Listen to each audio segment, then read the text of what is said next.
Hello everyone. Today we are going to learn about quadratic equations. We are going to learn how to solve these quadratic equations by factoring, by extracting square roots, or by applying the quadratic formula. So let's begin with what is a quadratic equation. A quadratic equation is an equation that can be written in the general form ax squared plus bx plus c equals 0, where a, b and c are real numbers and a is not equal to 0. A quadratic equation is also known as a second-degree polynomial equation in x.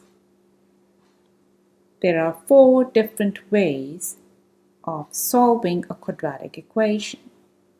As I said earlier, we are going to look at 3 different ways in this video. One is by solving quadratic equations by factoring, by extracting square roots, and by applying a quadratic formula. So let's go ahead and start solving a quadratic equation by applying the zero factor property. First of all, a zero factor property is a property where if you have 2 terms equal to 0, say AB equals 0, then either A has to be 0 or B has to be 0. So let's start with an example. 18x squared equals 24x. The first thing we do is we take 24x on the left hand side and we get this equation 18x squared minus 24x equals 0. We'll take the common part up from the left hand side. From 18 and 24 we see 6 is common, and between x squared and x is common. So let's take the 6x out from this equation, and what we are left inside the parenthesis is 3x minus 4. Now clearly we have a product of 2 expressions and that is equal to 0. So clearly we can go ahead and apply the zero factor property. So according to the zero factor property, either 6x is 0 or 3x minus 4 is 0. So when we solve the 6x equal to 0, we get x to be 0.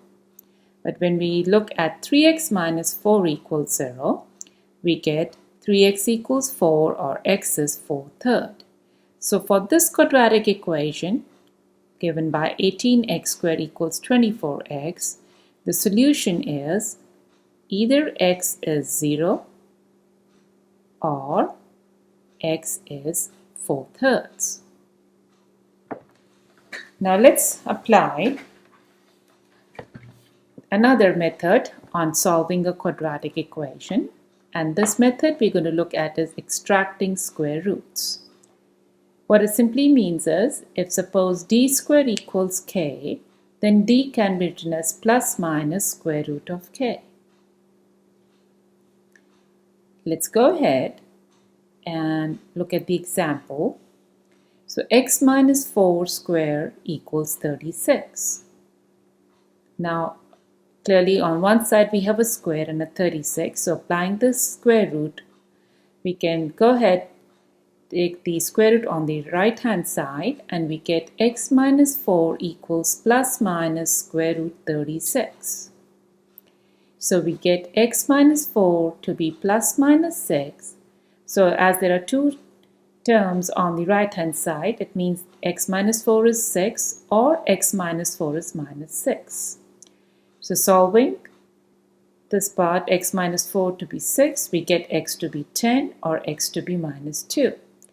So the solution for x minus 4 squared equals 36 is either 10 or minus 2. Now let's look at another example where we have complex numbers coming.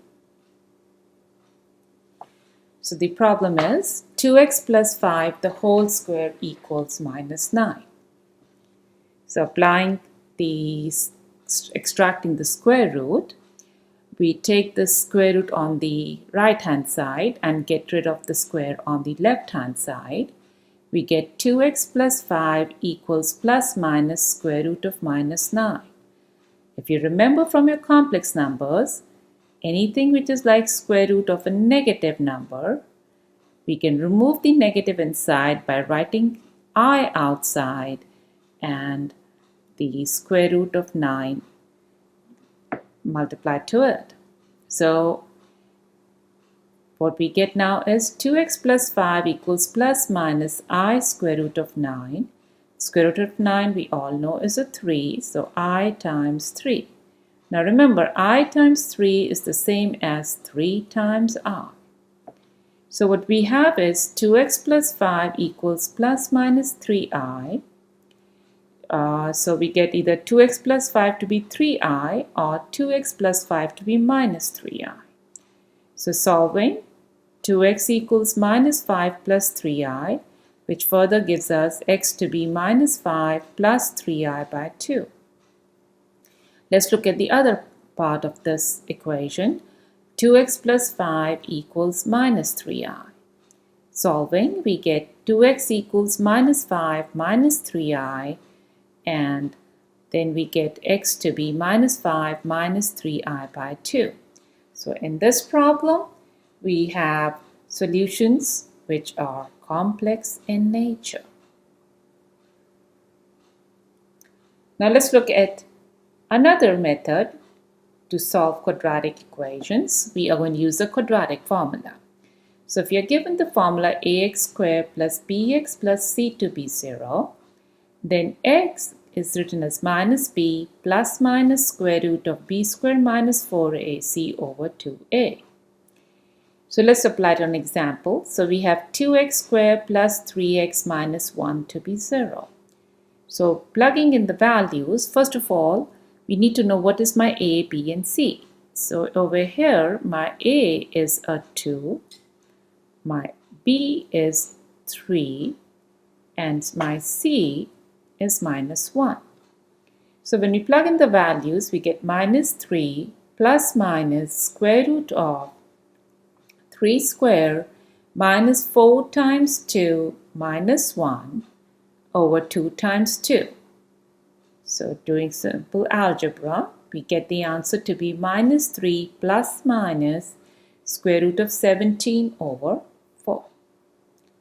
Let's do one more example on applying quadratic formulas, and I can already see there's a little typo. So just go ahead. I'm going to just fix this one here first. The square root should be above all the terms in the expression. Okay, so let's go ahead and now look at this problem. 3x squared plus 6x minus 12 to be 0. So this is a quadratic formula, guys. So first of all, we need to know what is a, b, and c looking at the equation given to us. So a is 3, b is 6, c is minus 12. Now we just have to plug in this values of a, b, c in the formula, and we get x to be minus 6 plus minus square root 6 squared minus 4 times 3 times minus 12 divided by 2 times 3. So just now is simple algebra to find the values for x. So x now equals minus 6 plus minus square root of 36 plus 144 over 6. Then solving again, we get minus 6 plus minus square root 180 over 6. Now remember, 180 is 36 times 5. So if I take the square root of 180, we get square root 36 times 5, which we can apply the radical roots properties,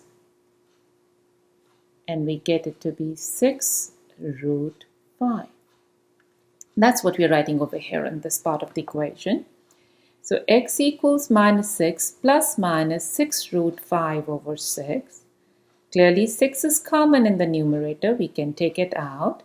So x is minus 1 plus minus square root 5 divided by 6. So this x this 6 is this can be cancelled with the 6 in the denominator, and our final answer is -1 plus minus square root of 5. Thank you.